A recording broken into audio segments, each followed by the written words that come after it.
not just the sadaqah or the lillah, but it's also entrepreneur opportunities, which those who have wealth should give to those who don't have wealth.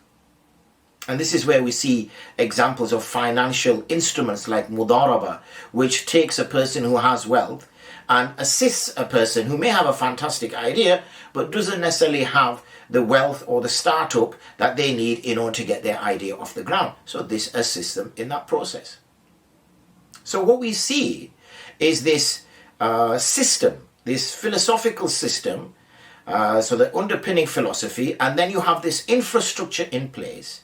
which permits mankind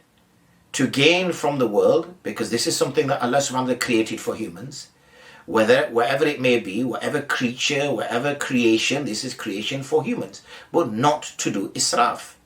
Lam yusrifu, they do not exceed limitations. And returning back to where we started off, these resources, they are finite, and we're realizing now unfortunately, us as Muslims, we've kind of dropped the baton, we've dropped the stick,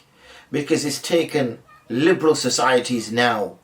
in the modern world to realize that, hey, if we don't replace the trees we're chopping in, say, the Amazon rainforest,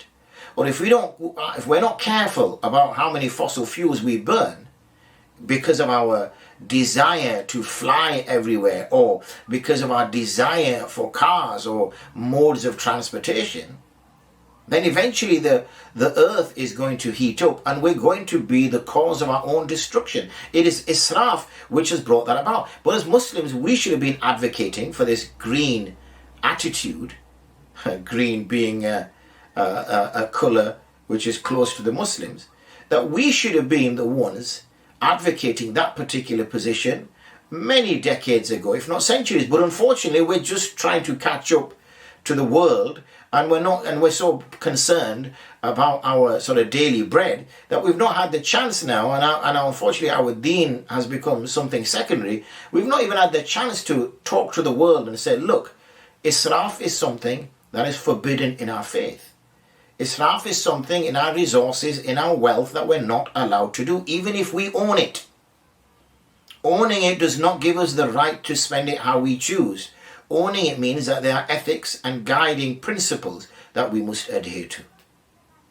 So these are the key points that I wanted to share with you with regards to israf, with regards to how we use the resources, with regards to Allah making the human and then the responsibility of the Muslim, which is the Khalifa as we refer to it, this agent that is living on the earth, that is responsible to make sure all habitats are sound and continue to be, without the greed intervening and causing pain and harm to the rest of the world.